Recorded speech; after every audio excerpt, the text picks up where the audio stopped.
Bonjour à tous, comment allez-vous? J'espère que la réponse à cette question c'est très bien merci, mais si c'est pas le cas, force à vous, hein, on est ensemble. J'ai seulement 2 livres en ma possession, mais ne vous inquiétez pas, il y en aura 6 dans cette vidéo. Et écoutez, pourquoi ne pas commencer avec ma dernière lecture? Tout simplement, c'est celle que j'ai terminée il y a 2 jours, quelque chose comme ça, et j'ai lu Lune froide sur Babylone de Michael McDowell. On ne présente plus la maison d'édition Monsieur Toussaint Louverture qui, avec ses espèces de formats poche premium, nous font un travail sublime. Michael McDowell, pour que vous puissiez le remettre, c'est celui qui a écrit la saga des Blackwater, la saga un peu événement qui a été publiée sous forme de feuilleton avec 6 tomes, publiés à intervalles de 2 semaines à chaque fois, donc pour retrouver ce côté périodique comme il y avait quand on découvrait des histoires par chapitre dans les journaux, etc. Blackwater donc. Si ça vous intéresse, je vous ai fait une vidéo dédiée sans spoil sur la saga, je vous la mettrai dans le petit i, mais nous sommes là pour parler de Lune froide sur Babylone. Qu'est-ce que ça dit? Ce roman, c'est tout simplement l'histoire d'un meurtre, d'une disparition. On est en Floride dans les années 1980, et on retrouve ce sud des États-Unis qui est assez cher à l'auteur, avec une ambiance assez similaire à Blackwater, c'est-à-dire sud des États-Unis, il fait chaud, il fait moite, il y a une rivière assez dangereuse, assez mystérieuse qui coule autour de la ville. On est donc dans une ville qui s'appelle Babylone, et un jour, Margaret va disparaître. Margaret, c'est qui? Margaret, elle vit avec son frère et sa grand-mère et ils ont une exploitation, ils vendent des myrtilles. En gros, ils ont plein de myrtillers et c'est comme ça que ça tourne d'année en année. Leurs parents, à Margaret et à son frère, ont disparu dans leur enfance. Ils sont morts noyés, donc c'est pour ça que je vous dis que la rivière, elle est assez dangereuse. Et depuis, ils ont gardé l'exploitation familiale avec la grand-mère et ils galèrent. On sent que c'est difficile, d'année en année, les sols se sont appauvris, les myrtilles ne sont plus aussi belles, aussi juteuses, aussi grandes, grosses qu'avant. Et il y a vraiment une épée de Damoclès qui est au-dessus de leur tête à cette famille. Et en plus, un jour, Margaret disparaît. Et donc, qu'est-ce qui lui est arrivé? C'est toute l'histoire de ce roman.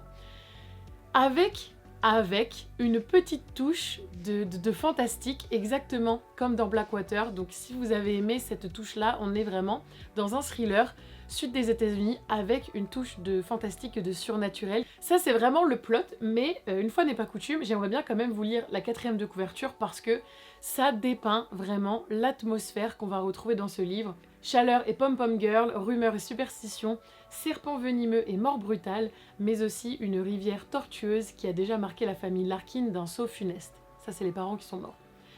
Alors, quand la jeune Margaret disparaît, c'est comme si ses flots se mettaient à couler à l'envers, faisant ressurgir ce qui n'aurait jamais dû y sombrer. Au même moment, une immense lune se lève au-dessus de la ville et envahit tout de son éclat implacable, aveuglant victimes comme meurtriers, les déchus de Babylone. Parce que oui, on va donc découvrir les habitants, les personnages marquants de cette ville. On a les Reed qui s'occupent de la banque, on a le shérif avec sa fille Belinda qui fait partie des pom-pom girls, on a aussi les commères du quartier, etc. Et donc quand Margaret va disparaître, tout le monde va être de près ou de loin intéressé, impliqué dans cette affaire, et on va découvrir ensemble le meurtrier. J'ai adoré ce livre, j'ai adoré cette lecture. J'avais qu'une envie, c'était y retourner, j'avais qu'une envie, c'était savoir ce qui était arrivé à Margaret, c'était savoir comment le meurtrier allait payer, qui c'était. Et la plume de Michael McDowell, elle est vraiment très immersive. Je me souviens pas avoir ressenti cette immersion autant dans Blackwater.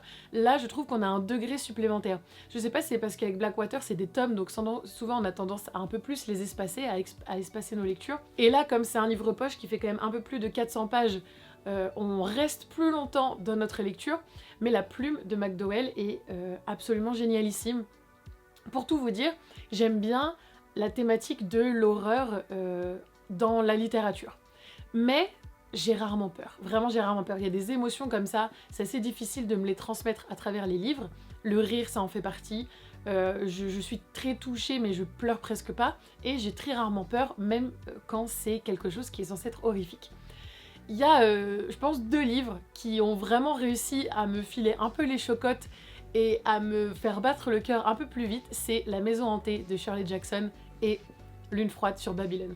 Je vous jure, il y a des descriptions, des moments de chasse, des descriptions de chasse, de malaise et d'horreur tout simplement, qui sont décrites dans ce livre, qui sont génialissimes. Ça donne des sueurs froides. Vraiment, le titre Lune froide sur Babylone est très bien choisi parce que vous allez avoir les petits poils qui vont se hérisser. Si vous aimez bien les lectures un peu sombres pour l'hiver, sans que ça soit glauque, sans que ça soit malaisant, parce que en fait on a plaisir, vraiment on a plaisir à retourner dans ce livre, on a plaisir à suivre ces personnages qui ont chacun leur voix, qui ont chacun leur caractère. Il y a vraiment une fresque de personnages de tout type, donc on a vraiment un espèce de roller coaster dans la narration, où on a plein d'émotions différentes, plein d'ambiances différentes. Donc là, pendant cette période hivernale, je ne peux que vous conseiller de découvrir Lune froide sur Babylone, qui pour moi est un cran au-dessus de Blackwater. J'hésite même à parler de coup de cœur, tellement j'ai aimé, tellement j'ai été happée par cette lecture. Au suivant. Bah écoutez, on va finir avec le deuxième livre que j'ai entre les mains, qui est une nouveauté. Dont vous avez forcément entendu parler si vous suivez la SFFF francophone. Parce que Guillaume Chamanadjian a publié une nouvelle sortie. Guillaume Chamanadjian, c'est l'auteur qui a publié La Tour de Garde avec sa femme Claire Duvivier. Donc c'est deux trilogies qui fonctionnent ensemble. La sienne c'est Capitale du Sud, celle de Claire c'est Capitale du Nord. Si vous n'avez pas découvert encore Capitale du Sud et que vous avez envie d'être tenté, j'ai aussi dédié une vidéo sans spoil à cette saga, donc je vous la mets dans le petit et en barre d'infos. Toujours est-il que quand j'ai vu que l'auteur allait publier un nouveau roman, j'ai sauté dessus parce que j'avais beaucoup aimé Capitale du Sud. C'est publié aux Forges de Vulcain et on retrouve la charte éditoriale qui est assez typique à Capitale du Sud, que j'aime beaucoup.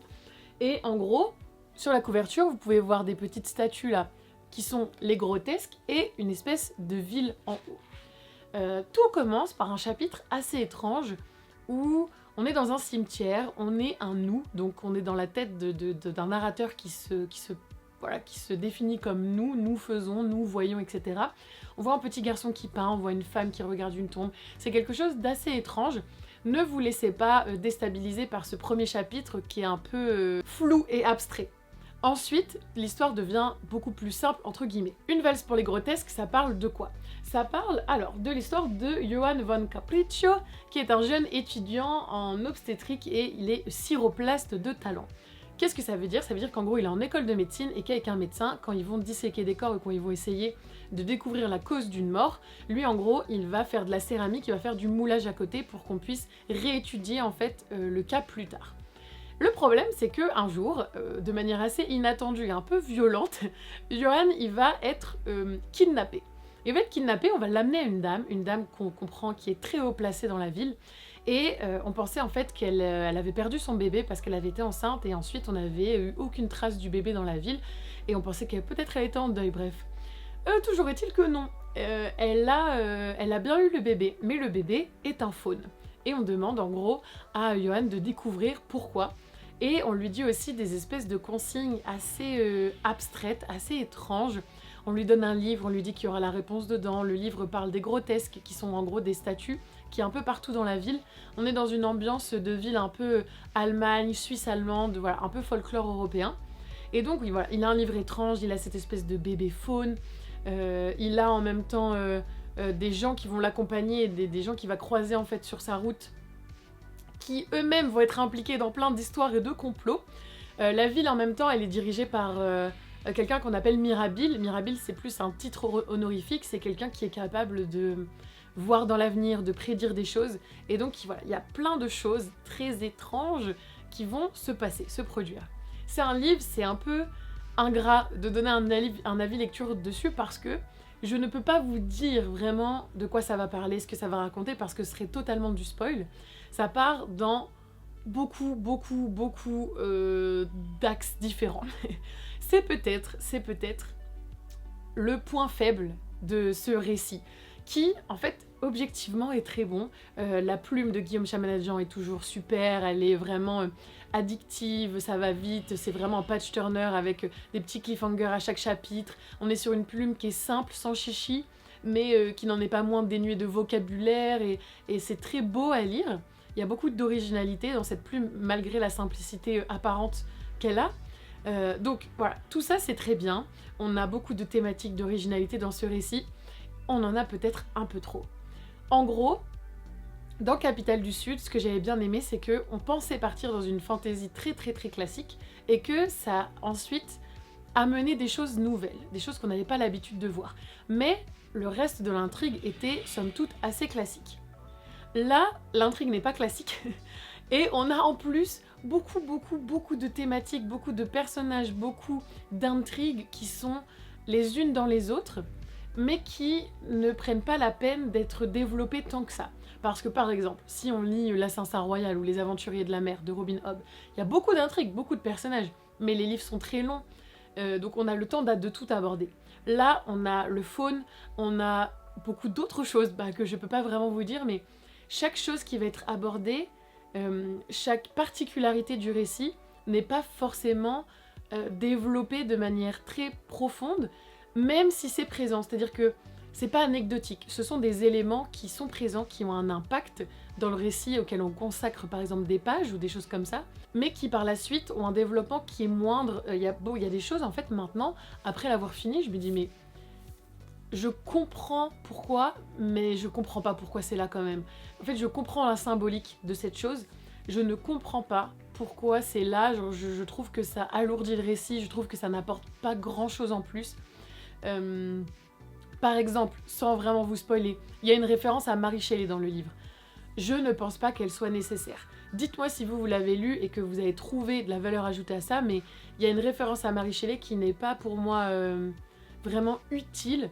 On a aussi des thématiques abordées qui sont donc originales, mais qui le semblent un chouïa moins quand on a lu Capitale du Sud, parce que ce sont des thématiques aussi qui sont abordées là-bas. On va dire que l'originalité de Capitale du Sud, vous allez la retrouver dans ce livre-là. C'est très agréable, c'est un peu moins surprenant. On est un peu moins ébloui en fait par ce qui est apporté dans ce récit. Et voilà, donc j'ai bien aimé ma lecture, j'ai bien aimé les personnages, je salue le travail de l'auteur, mais il m'a manqué un truc. Il m'a manqué un truc parce que je crois que j'étais trop... ça allait un peu trop dans tous les sens. On aurait pu garder en fait l'atmosphère globale du récit, l'intrigue, etc. en enlevant certains éléments ou en faisant un texte plus long. Vraiment, j'aurais... dans ce cas-là, j'aurais bien aimé qu'il soit juste plus long pour que les grotesques soient mieux abordés, etc. Que toute ce folklore européen, que toute cette espèce de mythologie, en fait, soit développée et une place plus importante dans le récit. Mais puisque j'avais l'impression de survoler, en fait, certaines choses, toujours est-il que c'est un très bon livre, c'est une très bonne lecture. J'ai vu énormément de coups de cœur. C'est une très bonne histoire, c'est une très bonne intrigue. Je n'ai jamais rien lu en SFFF qui ressemble au livre de Guillaume Chamanadjian. Et si vous avez aimé Capitale du Sud, c'est dans la même veine. Vraiment, c'est dans la même veine. Si vous n'êtes pas adepte de fantasy en règle générale, c'est beaucoup plus complexe que Capitale du Sud parce qu'il y a ce flou en fait un peu permanent où on ne sait pas où on va, on ne sait pas quels sont les enjeux. Donc ça peut déstabiliser. C'est ok si vous avez l'habitude de ça et que vous aimez ça, mais c'est pas la fantaisie, on va dire, la plus facile à appréhender au tout début. Je vous conseille plutôt de commencer par Capitale du Sud de cet auteur et ensuite, si vous aimez cette plume, peut-être lancez-vous dans Une valse pour les grotesques. Et en règle générale, si vous aimez les livres qui vous perdent un peu, qui vous prennent pas par la main, mais qui ont une petite touche unique dans leur récit, ça risque de vous plaire. On va passer assez rapidement sur la troisième lecture parce que c'est un tome 3. Donc assez difficile de vous en parler. Mais j'ai lu Confusion de Elizabeth Howard et vraiment génialissime. Enfin, j'ai adoré. Je sais pas si vous vous souvenez, mais j'ai publié le Mid-Year Book Tag en milieu d'année, qui est donc un tag qui consiste justement à revenir sur les lectures de la première moitié de l'année et à regarder ce qui était bien et moins bien. Et c'est vrai que je vous disais que j'avais eu peu de lectures marquantes, que j'avais eu peu de lectures qui étaient vraiment sorties du lot, et que du coup j'avais du mal à lire. Je lisais beaucoup moins qu'avant. C'est Confusion qui m'a sorti de ça. Vraiment, depuis Confusion, j'ai retrouvé ce bonheur, ce plaisir de passer des heures à lire, d'avoir hâte de rouvrir son livre. Et j'avais pas eu ce sentiment presque sur la première moitié de l'année sur mes lectures. Ça avait été assez laborieux. Et Confusion m'a remis le pied à l'étrier. Vraiment, il y a des moments où je disais non, à d'autres choses pour aller lire et ça m'était pas arrivé depuis longtemps. Si je vous fais autant de vidéos et d'avis lecture en ce moment, c'est grâce à ce livre. Je ne peux pas vraiment donc vous parler de ce tome 3 spécifiquement, mais la saga des Casalets, si vous ne connaissez pas, de quoi ça parle? Ça parle de la famille des Casalets tout simplement.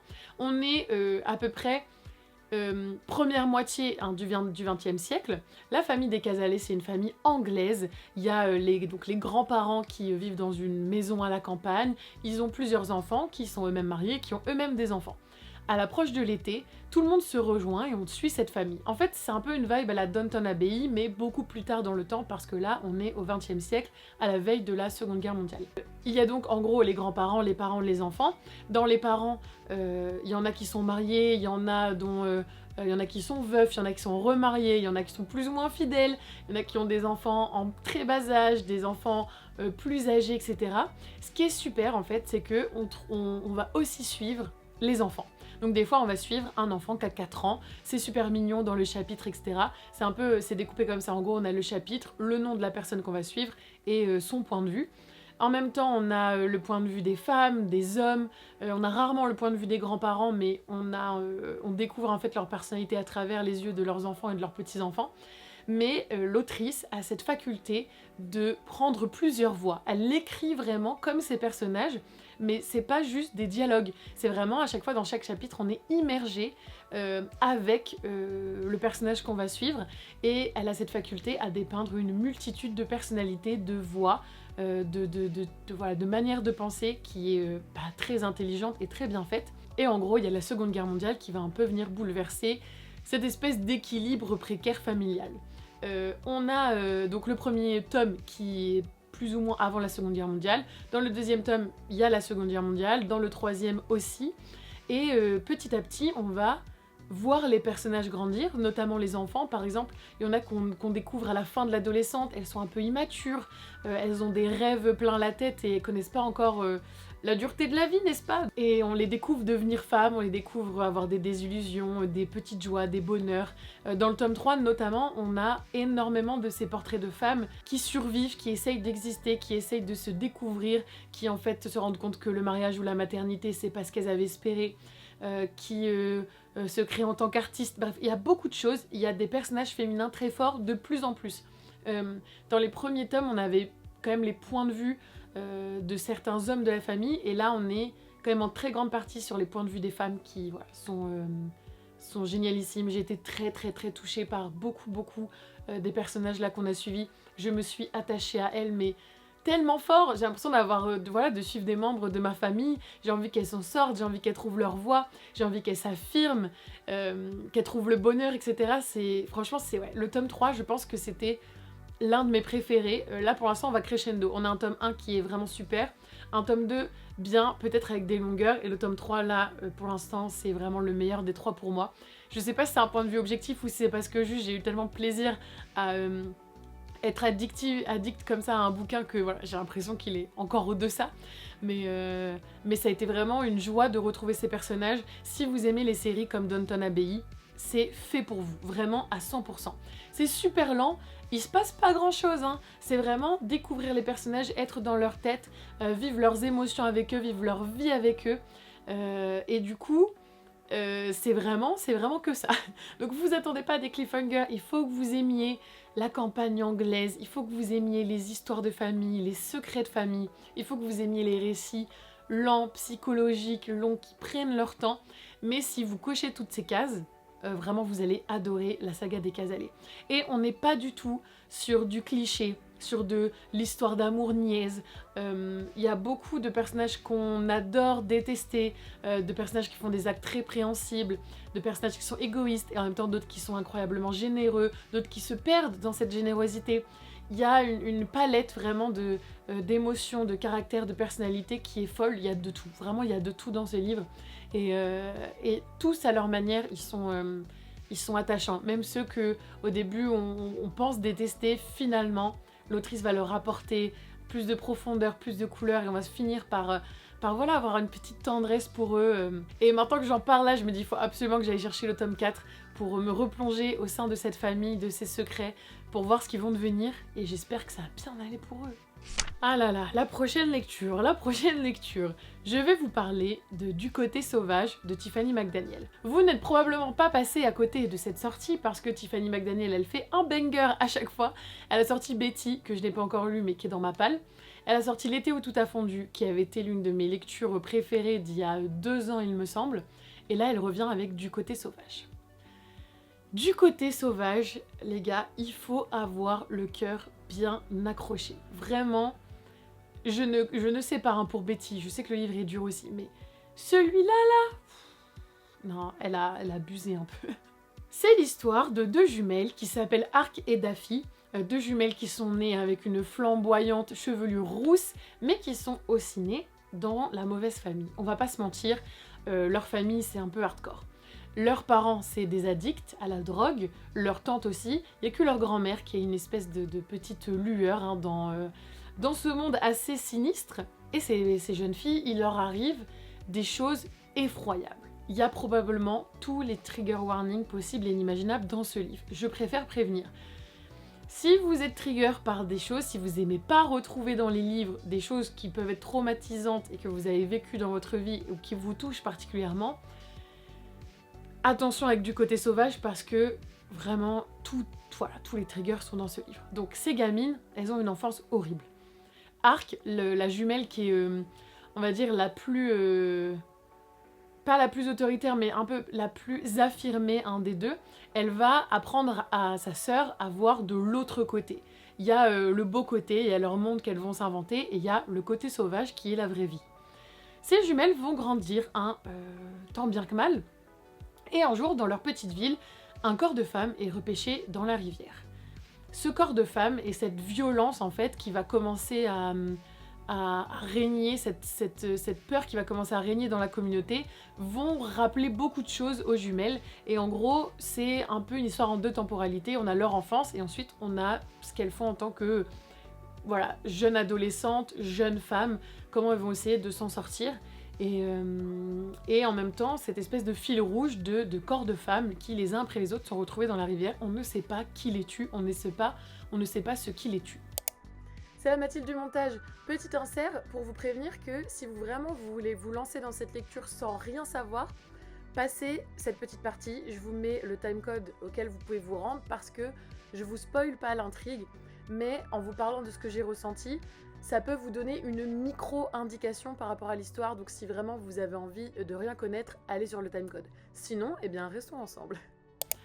C'est un livre qui est très très très dur. Vraiment, il est très dur. On a beaucoup de peine à suivre ce qui arrive aux jeunes femmes. En même temps, on a cette écriture sublime qui est vraiment caractéristique de Tiffany McDaniel.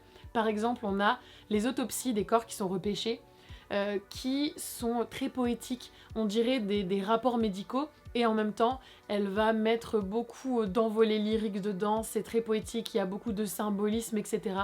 Vraiment, les rapports d'autopsie sont très durs, mais à la fois très beaux à lire. Donc on a cette plume qui est belle, on a ce monde dur, on a cette volonté de voir les jumelles s'en sortir, on a cet attachement pour elles, et du coup, on est vraiment happé par la lecture. Dans le sens où on a les personnages qui sont incroyablement bien écrits et cet attachement très profond aux jumelles. Mais justement, Tiffany McDaniel, là, laisse-nous une lueur d'espoir, non? Vraiment tant de noirceur, pourquoi? Est-ce nécessaire d'écrire des personnages aussi attachants? Et là, je vous parle des jumelles, mais les jumelles, elles ont aussi des copines. Ces copines, elles sont aussi un peu perdues. Ces copines sont aussi ultra attachantes. On a beaucoup de tendresse pour elles. On a vraiment envie de les prendre par la main et de leur dire « Viens, je t'aide. Viens, je sais pas, on fait un truc ensemble. Viens, on essaye quelque chose. » Et il n'y a pas de lueur d'espoir quoi dans ce livre. Tout est sinistre, tout est dur, tout est froid, tout est destruction. Et voilà, et j'ai refermé ce livre et je me suis dit, c'était trop beau, parce que Tiffany McDaniel, encore une fois, elle a cette façon d'écrire, elle a cette façon de construire ces univers qui pourtant sont le nôtre, hein. Il n'y a pas de fantaisie, il n'y a pas de fantastique, mais on a l'impression de lire quelque chose de SFFF tellement on a cette atmosphère hors du temps, cette bulle qui se crée, des choses assez étranges qui enveloppent les villes, qui enveloppent l'esprit des gens. On a l'impression à chaque fois que tout n'est pas sous contrôle, tout n'est pas sous le contrôle des personnages, tout n'est pas sous le nôtre. Et il y a vraiment une vibe très particulière au livre de Tiffany McDaniel qui fait partie des plus belles plumes, en tout cas contemporaines, actuelles. Mais là, à un moment c'était trop. Vraiment, même moi qui peux lire des choses sombres, je ne voyais pas le but. Je ne voyais pas le but de s'acharner sur des personnages comme ça. Si vous avez lu le livre, dites-moi si vous avez ressenti ça aussi, dites-moi si vous êtes d'accord ou si au contraire vous avez vu du symbolisme, vous y avez trouvé du sens. Parce que j'ai déjà lu des livres qui sont extrêmement difficiles à lire, qui sont très poignants, comme Le démon de la colline aux loups de Dimitri Bouchon-Bory. Mais il y avait un sens à cette tragédie. Là, la fin aurait pu être différente, le message aurait été le même. C'est une lecture qui est engagée, qui est très féministe, qui est toutefois très pessimiste. Et ce qui m'a gênée juste parce que je voulais que les jumelles, elles aient une meilleure vie que ça. Donc c'est juste que l'autrice, elle fait bien son travail. Elle dépeint des personnages incroyablement attachants. Nous, on s'y attache. Mais après, elle fait des choix d'autrice et nous, on n'est pas d'accord. Je veux pas qu'en fait l'autrice, elle tombe dans le sombre, le tragique, le noir, le sinistre pour le sombre, le tragique, le noir, le sinistre. Je pense que parfois, comme elle avait bien réussi à le faire en fait dans L'été où tout a fondu, qui est aussi très dur, il y avait des petites lueurs d'espoir, on sentait qu'on pouvait tendre la main et atteindre cette lumière. Là, la lumière, elle est quand même très peu présente. Donc c'est une lecture où je ne sais pas quoi en dire. Je sais pas si je vous la conseille, parce que elle est sublime et en même temps, elle déchire un peu le cœur, quoi. Elle brise le cœur, mais pas forcément d'une bonne manière. Des fois, on a le cœur brisé, mais on sait que c'était comme ça que les choses devaient se passer. Il pouvait pas en être autrement. Là, j'ai mon humble, personnelle conviction qu'il aurait pu en arriver autrement, qu'il aurait pu en être autrement. Et voilà, donc je ne sais pas quoi penser, je ne sais pas quoi garder de ce livre, à part que Tiffany McDaniel, elle écrit bien, mais elle abuse. Elle abuse. Donne-nous un peu de joie, s'il te plaît. Ensuite, je parlais dans justement mon Midi Africa Book Tag que j'ai mentionné juste avant, j'avais mentionné Manèche de Stéphane Plateau. J'ai lu le premier tome et en fait je me suis rendu compte que je vous en avais jamais parlé.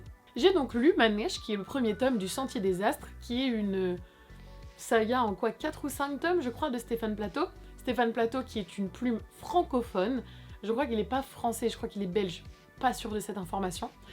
Et ça a été une très belle découverte, dans le sens où Stéphane Plateau est probablement la plume française actuelle dans fantasy en SFFF la plus qualitative. Vraiment, c'était sublimissime à lire. Il a une capacité à écrire et à dépeindre son environnement, à te faire plonger dans un univers qui est au-dessus des autres. Vraiment, j'ai été agréablement surprise et choquée par la qualité de la plume. Toutefois, c'est un tome qui est assez introductif. Je parle d'un tome, mais c'est un beau bébé, hein. C'est publié chez les Moutons électriques, si je ne dis pas de bêtises, et on est sur un grand format qui est assez conséquent avec beaucoup de textes par page, et qui est tellement introductif que là maintenant, à part que l'univers est très intéressant et que la plume est la plus belle actuellement, je ne sais pas trop quoi vous en dire. En gros, on est sur une histoire en 2 temporalités. On découvre un espèce d'équipage qui est sur le fleuve Viantrir. C'est l'équipage du capitaine Rana et il remonte le fleuve vers les sources sacrées où réside le roi d'Iseur, l'oracle dont le savoir pourrait inverser le cours de la guerre civile. On découvre donc qu'ils veulent trouver ce roi d'Iseur. Il est très compliqué à trouver. Il faut s'aventurer dans des forêts, des coins reculés où il y a une magie assez mystérieuse qui plane, qui a l'air de régir un peu les lois de la nature, etc. Donc on est sur cette embarcation avec beaucoup de personnages plus ou moins développés, notamment un qui est le conteur, le musicien, le bras droit un peu du capitaine. Ah, il s'appelle Fintan Calatine, second du capitaine de l'expédition, mais aussi et surtout barde. Donc Fintan Calatine, c'est un personnage qui est très empathique, très à l'écoute, très observateur de son environnement. On sent une petite ambition aussi en lui. Et c'est lui qui va être le principal narrateur quand on est du côté donc de cet équipage. Cet équipage, ils vont repêcher un jour un homme. Il est sur un bout de bois comme ça, en très mauvais état, et on ne sait pas qui c'est. Fintan, il va très vite essayer de tirer les vers du nez à cet homme qu'on va appeler le bâtard, et on va lui demander pourquoi il est là, parce que c'est louche. Est-ce que c'est un ami? Est-ce que c'est un ennemi? Est-ce qu'on va le soigner? Est-ce qu'en fait, il faudrait le tuer tout de suite? C'est compliqué. Et donc le bâtard, nuit après nuit, va raconter son histoire à Fintan. Le bâtard, en gros, il va raconter l'histoire d'un jeune garçon qui a été déposé au pied d'une demeure par une sombre nuit, on va dire, et on va l'élever comme un membre de cette famille. Et c'est un peu tout ce que je vais vous dire parce que si je vous raconte la seconde temporalité, je vais un peu vous spoiler le récit parce que presque tout ce tome 1 est consacré à cette partie-là, les mystères qui en découlent, cette quête de sens, d'héritage, autour du passé, de la mémoire, etc. Le développement de la mythologie, tout en fait prend place durant cette partie-là. On suit aussi les avancées de l'équipage, etc., qui nous permet un peu d'avoir un aperçu des conflits actuels, de la sorte de magie qui existe, la sorte de créature qui peut exister dans ce monde. Et ensuite, on a tout ce qui est mythologie avec les dieux dans la deuxième temporalité. Il se passe pas grand chose en fait, il se passe rien. On apprend à découvrir les personnages, on apprend à découvrir l'univers et c'est tout. C'est donc magnifiquement bien écrit, c'est donc très immersif, c'est un univers qui est très riche, qui est très fort en symboles que je pense je n'ai pas tous eu, hein. Mais on a des très beaux personnages, on a des très beaux dialogues, on a des descriptions magnifiques, on a un univers riche, un univers magique, politique, géopolitique, géographique qui est extrêmement riche. Et en gros, il est tellement complet et tellement riche qu'il faut un tome entier pour le développer. Donc, il se passe pas grand chose. Et pour tout vous dire, le livre, je l'ai lu vraiment en plusieurs fois. Je l'ai lu, je l'ai laissé de côté, j'ai lu d'autres trucs, j'y suis revenue. Je savais que j'allais pas l'abandonner. Je savais que j'avais envie d'aller au bout de cette histoire, en tout cas de ce tome-là. Je sais que là, j'ai très envie de lire la suite, mais c'est pas un page-turner, c'est pas haletant, il n'y a pas de suspense particulier, ce qui fait qu'une fois qu'on a fini un chapitre, bon bah, ok, on va faire autre chose, ou on continue, mais il n'y a pas cette urgence à lire, il n'y a pas cette urgence à connaître la suite.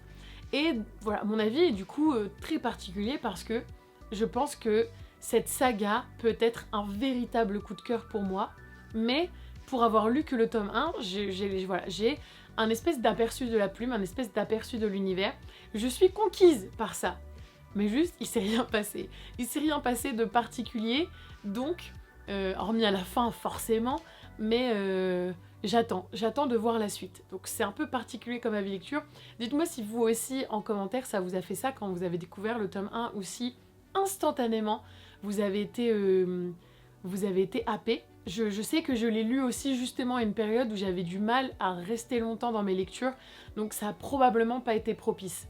Quand je lirai la suite, je pense que je relirai le tome 1, parce que c'était tellement bien écrit que je relirai ça avec très grand plaisir, et comme ça je me remettrai tous les aspects de l'univers en tête, parce que c'est vraiment le genre de saga de fantasy où faut pas trop espacer les tomes, sinon on perd des choses, on perd des références, on perd des symboliques, on perd des clins d'œil, on perd la richesse de l'univers, on perd une partie de la compréhension, je pense, parce que ça se voit que l'auteur a fait un excellent travail, ça se voit que l'auteur a une imagination débordante. Donc j'ai hâte de découvrir la suite, juste le tome 1 est assez particulier parce que c'est une excellente lecture qui pourtant ne donnait pas particulièrement envie de lire chapitre après chapitre. Voilà, donc c'est très particulier comme sensation. Mais pour vous donner envie quand même, il y a Jean-Philippe Jaworski, qui est aussi un très grand auteur de fantasy francophone, qui a dit à propos de ce livre-là: « Dans ce roman fleuve, on embarque dans un voyage faussement charmeur, rempli de courants traîtres et de tourbillons implacables.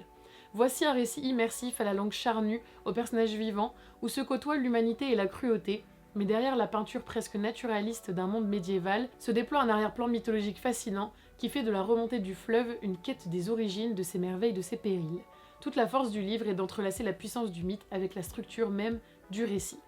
Et je trouve que ça, voilà, ça décrit très bien ce livre. Langue charnue, personnages vivants, humanité, cruauté, mythologie, roman fleuve, lenteur et en même temps richesse, ça décrit très bien. Manège, voilà. Et enfin, il est temps que je vous parle du démon de Maître Prosper c'est de qui déjà? De K.J. Parker. Voilà, c'est publié aux éditions La Talente. C'est une espèce de novella très courte parce qu'il me semble, dans mes souvenirs, elle fait moins de 100 pages. Donc c'est un récit qui est extrêmement court. C'est un récit de fantasy où on suit un homme, où on comprend que c'est un chasseur de démons. Les démons sont des choses très particulières parce que elles sont immortelles, elles prennent possession d'un corps humain et on peut seulement les déloger mais jamais les tuer. Quand elles prennent possession d'un corps humain, forcément ça fait pas des choses très jolies. Et donc il y a ce fameux chasseur, on comprend que lui, son travail c'est de déloger les démons. Très rapidement, on comprend qu'il est en chasse d'un démon particulier. Ce démon particulier semble être lié à un événement qui est arrivé, qui est que la famille royale a eu un bébé. Ce chasseur va se rendre là-bas. Voilà. C'est un peu tout ce que je vais vous dire. Ça donne une espèce d'aperçu global de l'histoire, de ce dont ça va parler. C'était une très bonne lecture, ma foi assez oubliable, même si très bonne sur le moment. Je m'explique. Je l'ai lu il y a... Franchement, je l'ai lu au mois de mai, juin-mai, quelque chose comme ça, donc ça commence à remonter. Et ce qui me reste maintenant vraiment du récit, c'est le personnage du chasseur, le fait d'être dans sa tête, et en même temps, cette volonté d'en vouloir plus et de rester un peu sur sa faim. Parce que sur 100 pages, vous doutez bien qu'on ne peut pas développer un univers hyper construit, hyper riche, etc. Donc, on a des petits indices sur le passé de ce chasseur, mais on ne sait pas qui il est, on comprend des choses sur son enfance, mais c'est dit à demi-mot. Il a une espèce de relation particulière avec le démon spécifique là qui va traquer. Pareil, c'est assez flou, on va dire. Et ensuite, tout ce qui est l'intrigue autour du bébé de la famille royale, franchement, c'est pas ce qui m'a marqué. Genre là, j'aurais beaucoup de mal à vous dire de quoi ça parlait exactement. Je sais juste qu'à la fin, j'ai bien aimé parce que malgré le manque d'informations, malgré l'apparent un manque de développement de l'univers, il y avait vraiment ce côté agréable d'être dans la tête du chasseur, d'être dans ses pensées, de capter que c'était pas forcément un homme bon, ou que c'était un homme bon mais pas forcément gentil. C'est un homme qui fait son devoir. Et du coup, pour faire son devoir, il fait des actes qui ne sont pas forcément considérés comme bons. Donc le personnage était vraiment intéressant, était vraiment chouette. Cette conception des démons et des relations qu'ils peuvent avoir avec l'humanité, c'était aussi très intéressant. Après voilà, je trouve que l'espèce d'intrigue avec la famille royale était un peu moins intéressante, mais la relation entre le chasseur et les démons était vraiment chouette. Est-ce que je vous conseillerais ce livre? Bah probablement oui, si vous voulez passer un bon moment, si vous aimez bien les lectures qui vous en donnent pas trop et que ça vous gêne pas. Il faut pas vouloir des explications, il faut pas vouloir du développement, il faut pas vouloir tout comprendre, vous devez vous laisser porter, et si vous aimez bien ça, c'est un très chouette livre, c'est une très chouette novella. Parce que elle est quand même originale, c'est quand même bien écrit, ça se lit très rapidement, moi je l'ai lu en une après-midi, donc vraiment c'est une très bonne pause entre deux lectures un peu plus exigeantes on va dire. C'est assez déroutant, c'est assez original et c'est un peu tout ce que je peux vous en dire. C'est pas l'incontournable de l'année, mais si vous avez l'occasion de l'emprunter, de l'acheter si vous avez les moyens de le louer, peu importe, de le trouver d'occasion quelque part, ça se tente, vraiment ça se tente. C'est pas un livre qui plaira à tout le monde, ça c'est sûr, mais si vous aimez bien ce que je vous ai dit, que vous avez l'habitude de la fantaisie et que vous avez envie d'une nouvelle, d'une novella qui change un peu de d'habitude, celle-là c'est un bon choix, ça peut être un très bon choix. Donc voilà, c'était une chouette lecture, je me souviens avoir passé un bon moment, mais c'est pas le livre de l'année non plus. C'en est tout pour ce point lecture, j'espère qu'il vous aura plu, qu'il vous aura donné des petites pistes peut-être pour de futures lectures. Dites-moi tout ça en commentaire, je vous y attends. Je vous fais comme d'habitude plein de bisous, je vous souhaite aussi comme d'habitude d'excellentes lectures et on se retrouve prochainement pour une prochaine vidéo. Bye!